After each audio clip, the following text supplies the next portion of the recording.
A Bíblia Nossa de Cada Dia está começando agora e você é muito bem-vindo.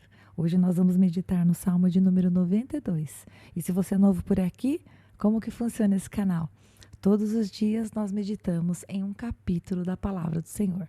E agora nós estamos meditando no livro de Salmos. Hoje nós vamos meditar no Salmo de número 92, que é um cântico, e se você observar as letras miúdas da sua Bíblia, diz assim: para o dia do sábado, o dia do Senhor. E este salmo de 15 versículos, cuja autoria nós não sabemos, a Bíblia não nos dá pistas, né? A tradição não nos traz nada a respeito disso, é um salmo maravilhoso. Então vamos começar a leitura, porque eu tenho certeza que Deus vai falar muito com você. Vamos ler do versículo 1 até o versículo 3. Como é bom render graças ao Senhor e cantar louvores ao teu nome, ó Altíssimo. Anunciar de manhã o teu amor leal e de noite a tua fidelidade. Ao som da lira de 10 cordas e da cítara e da melodia da harpa. Pausa aqui. Então o salmista ele começa falando que é bom fazer duas coisas. Versículo de número 1. É bom render graças, é bom agradecer ao Senhor e é bom também cantar louvores ao nome do Altíssimo. Então, ser grato e louvar o Senhor é muito bom. É bom porque agrada o coração de Deus e é bom porque também abençoa as nossas vidas. Quando eu e você rendemos graças, quando eu e você nós agradecemos ao Senhor, nós focamos os nossos olhos naquilo que é bom e nós não damos chance para nossa alma para ficar fixo, né, com os olhos fixados apenas nas coisas ruins. Muitas vezes somos presos pela criticidade, né? Os nossos olhos eles começam a dar mais atenção para aquilo que está dando errado do que para aquilo que está dando certo. Então render graças ao Senhor, né? Como é bom, porque além de agradar o coração do Pai, além de demonstrarmos para Ele que somos gratos por aquilo que Ele está fazendo, também os nossos olhos passam a prestar mais atenção naquilo que Deus tem feito de bom nas nossas vidas. E cantar louvores ao nome do Senhor, né? Dizer o quanto Ele é bom, falar a respeito das maravilhas dEle, que Ele é o Deus Criador e tudo mais. E no versículo 2, está dizendo, anunciar de manhã o teu amor leal, ou seja, pela manhã falar da fidelidade de Deus, falar da sua palavra que é fiel, ler a sua palavra que é fiel, trazer a sua memória, né, trazer a nossa memória a fidelidade das promessas do Senhor. E à noite falar da sua fidelidade, falar daquilo que se cumpriu, falar daquilo que Deus trouxe à realidade, não é mesmo? Glória a Deus. E o versículo 3 fala a respeito dos instrumentos, né? Da alegria de louvar o Senhor com instrumentos de cordas, com melodia da harpa, no dia de sábado, porque esse salmo foi composto para isso. Agora veja o versículo 4. O salmista fala assim: tu me alegras, Senhor, com os teus feitos. As obras das tuas mãos levam-me a cantar de alegria. Como são grandes as tuas obras, Senhor. Como são profundos os teus propósitos. Pausa por aqui. A palavra propósitos, na versão revista atualizada, é trocada pela palavra pensamentos. Então, duas coisas importantes eu quero dizer aqui. Nesses dois versículos, o salmista vai dizer que ele tem uma alegria no seu coração. Quando ele vê as obras do Senhor, as obras da mão do Senhor, isso deixa o seu coração alegre e isso leva a cantar. Bom, nós podemos pensar, porque quando a gente pensa em feitos, pensa em obras, a gente poderia pensar de uma maneira egoísta somente naquilo que Deus faz para nós ou por nós. Mas quando nós pensamos nas obras das mãos do Senhor, né, nos seus feitos, nós podemos pensar também em tudo que está ao nosso redor. A natureza, os pássaros, as árvores, o sol, a lua, o céu, as águas. Realmente observar os feitos do Senhor é algo grandioso. O ser humano, a capacidade que ele tem de aprender, de se desenvolver, como nós somos capazes de ser resilientes, porque o Senhor nos dá essa condição. Quando a gente olha para um bebê que já nasceu da barriguinha da sua mamãe, ou quando nós pensamos na própria gestação, quão maravilhosos são os feitos do Senhor, que maravilha as obras das mãos do Senhor. E aqui o salmista vai dizer que quando ele olha, né, quando ele vê os seus feitos, ele se alegra e ele canta de alegria. E aí, então, o versículo 5 vem para completar a ideia. Ele fala que Os propósitos ou os pensamentos do Senhor são profundos, ou seja, são inatingíveis. Como entender a mente do Deus Criador? Como entender os propósitos ou os pensamentos do Senhor?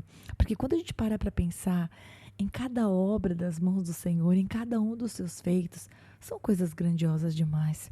E eles apontam. Se a gente pensasse no mar, por exemplo, né, nos oceanos, queridos, cada ser vivo que Deus colocou no mar, toda essa grandeza, essa imensidão, essa complexidade apontam para um Deus cujo pensamento e propósito é profundo demais. E aí, quando eu li esse versículo, eu me lembrei de um texto que está lá em Romanos. Se você gosta de anotar a referência, aí anota Romanos capítulo 11. Eu vou ler para você do versículo 33 até o 36. Olha o que Paulo falou aqui. Ele disse: ó profundidade da riqueza, tanto da sabedoria como do conhecimento de Deus. Quão insondáveis são os seus juízos e quão inescrutáveis os seus caminhos. Eu sei que as palavras que Paulo está usando talvez sejam um pouco difíceis, mas o que Paulo quer dizer em outras palavras é: os seus juízos, né, as suas verdades, a maneira como o Senhor o julga, a maneira como o Senhor decide, são insondáveis. É impossível compreendê-los na sua profundidade, assim como inescrutável, né, inatingível, ou é impossível entender tudo o que estava na mente do Senhor quando ele estabeleceu os seus caminhos. Versículo 34. Quem, pois, conheceu a mente do Senhor? Ou quem foi o seu conselheiro? Ou quem primeiro deu a ele para que lhe venha a ser restituído? A resposta é ninguém, né, gente? Ninguém deu conselho para o Senhor, Deus. Ninguém conhece a mente dele na sua totalidade porque é muito profundo e ninguém lhe deu conselho. O Senhor Deus é justo juiz, é grandioso, é maravilhoso, é imensurável, é profundamente perdoador, né? O nosso Deus é tudo no superlativo. Com o Senhor é tudo maravilhoso. Versículo 36. Porque dele e por meio dele e para ele são todas as coisas. A ele, pois, a glória eternamente. Amém. Então esse texto de Romanos também fala dos pensamentos do Senhor, ou dos propósitos, como diz o versículo 5 do Salmo 92. Agora, a partir daqui, porque até aqui o salmista está se maravilhando, exaltando as qualidades do Senhor. Aqui ele vai falar do insensato. O insensato é aquele que despreza a vontade de Deus. O insensato não necessariamente é aquele que não a conhece, mas é aquele que escolhe viver segundo os seus próprios caminhos. Este é o insensato, né? Ele não é o ingênuo, ele não é aquele que desconhece, mas é aquele que escolhe fazer a sua maneira. Então diz assim: o insensato não entende. O tolo não vê que, embora os ímpios brotem como a erva e floresçam, todos os malfeitores, eles serão destruídos para sempre. Então, os ímpios, embora eles cresçam, eles floresçam, eles muitas vezes gozem de uma situação que à vista humana é uma situação boa, proeminente, de destaque, de sucesso. Embora muitas vezes socialmente o ímpio alcance um certo glamour, eu vou usar essa palavra, um certo sucesso. Aqui o salmista está dizendo: o insensato ele não entende, ele acha que isso é o que é mais importante, né? Porque ele brota como a erva e ele floresce. Então parece que está tudo bem, mas o salmista está dizendo: eles não entendem, sabe por quê? Qual é o fim dos ímpios? Qual é o fim daquele que deliberadamente volta as suas costas para o Senhor? Eles serão destruídos para sempre. É o final do versículo 7. Por isso, ainda que aquele que escolhe viver a sua vida longe de Deus brote e floresça, não deve de maneira alguma despertar inveja no coração daqueles que amam o Senhor. Porque caso o nosso coração se penda para essa inveja, nós estaremos sendo insensatos, faltos de sensatez. Versículo 8. Pois tu, Senhor, és exaltado para sempre, mas os teus inimigos, Senhor, os teus inimigos perecerão, serão dispersos todos os malfeitores. Versículo 10. Tu aumentaste a minha força, como boi selvagem, derramaste sobre mim óleo novo. Quero falar duas coisas aqui. Primeira coisa, O versículo 10, na revista e atualizada, diz: Tu exaltas o meu poder. Essa palavra força, ou essa palavra que aparece aqui na NVI, ou poder que aparece na revista atualizada, elas são uma palavra que, ao fazer a tradução, eles usaram essa palavra, força, poder, para substituir a palavra hebraica chifre. Então, caso você esteja lendo uma versão da Bíblia que aparece: Tu aumentaste a minha força, ou tu exaltastes o meu chifre.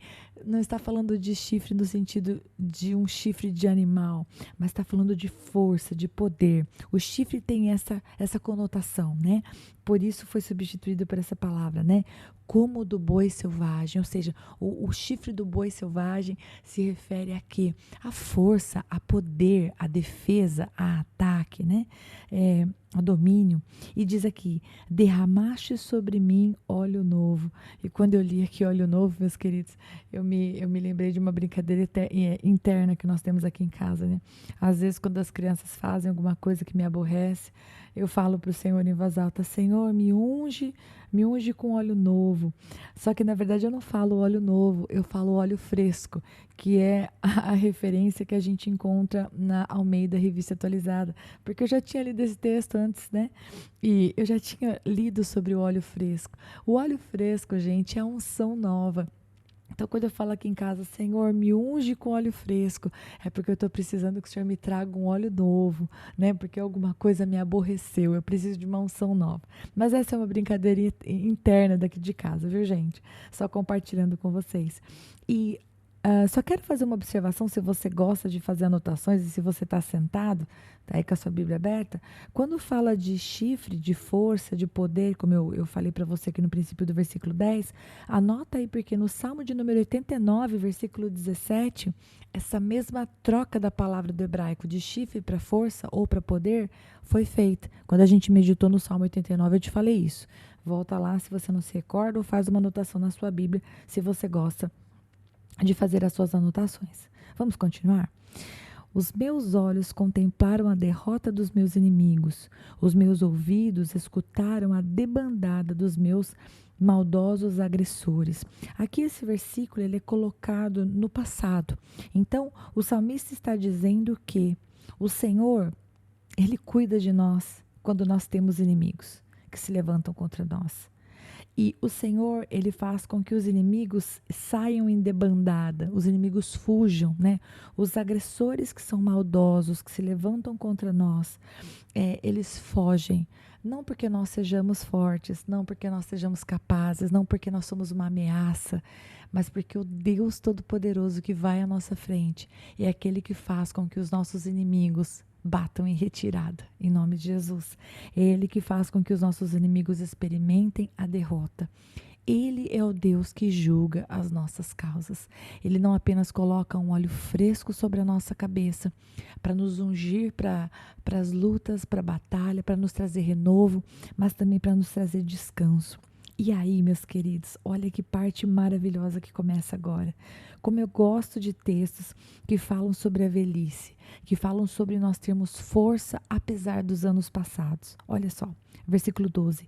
Os justos florescerão como a palmeira, crescerão como o cedro do Líbano, plantados na casa do Senhor, florescerão nos átrios do nosso Deus.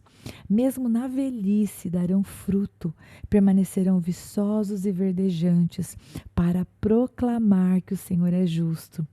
Ele é minha rocha, nele não há injustiça. Bom, do versículo 12 até o versículo 15, que finalizam esse salmo, o salmista está falando agora sobre os justos. Não sobre os injustos, não sobre os ímpios, mas sobre aqueles que temem ao Senhor, né? E ele usa duas madeiras muito importantes, né? A palmeira, duas árvores, né? A palmeira e o Líbano, o cedro do Líbano. Árvores que têm um significado. E quando eu estava lendo aqui na minha Bíblia de estudo, eu achei muito interessante o significado dado. A palmeira, ela é bela, ela é poderosa, ela é frutífera e útil. A palmeira fica firme nos lugares mais difíceis, onde há mais mister dela. O cedro, ele cresce nos picos perigosos das montanhas, desafiando as tempestades.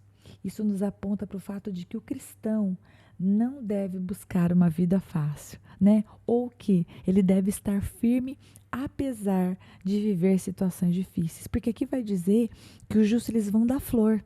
Mas eles vão dar flor por quê? Por que eles vão dar flor? Porque eles estão plantados em um lugar que é a casa do Senhor. E quando está falando aqui de casa no Senhor, gente, a gente tem que pensar na presença de Deus, né? A gente tem que pensar assim, então eu vou na igreja uma vez por semana, check, estou plantada na casa do Senhor. Não, não é sobre isso. Falar de estar plantada na casa do Senhor pode ter a ver com nós irmos adorar o nosso Deus, como eles tinham o dia do sábado para adorar o Senhor, mas está falando de todos os dias viver diante do Senhor, né? E é por isso que diz que eles estarão nos átrios do nosso Deus, né? Eles estarão ali próximos do Senhor, né? Buscando a presença dele. E isso não somente na juventude, mas quando eles forem velhos, quando eles já estiverem vivendo a velhice, eles ainda vão ter força, eles vão estar viçosos e verdejantes para proclamar que o Senhor é justo. Já pensou que lindo nós chegarmos à nossa velhice ainda adorando e servindo ao Senhor e declarando os feitos dele e testemunhando na nossa vida o quanto ele é bom? Imagina que honra poder caminhar uma vida toda com o Senhor e poder proclamar que Deus é bom. E aí o salmista vai terminar dizendo que o Senhor é a rocha e que nele não há injustiça. Então, acho legal essa maneira como o salmista termina, porque quando ele afirma nele não há injustiça, significa que tudo aquilo que Deus faz é bom. E ele está no controle de todas as coisas. Então, embora muitas vezes a gente veja circunstâncias, né, ao nosso redor, no nosso trabalho, na nossa família, com os parentes, com a saúde, aí, embora a gente às vezes veja coisa e pense, poxa, isso não é justo. Ok, você pode apontar a injustiça para os homens, porque realmente nós somos injustos, né? Muitas vezes somos insensatos, mas no Senhor não há injustiça.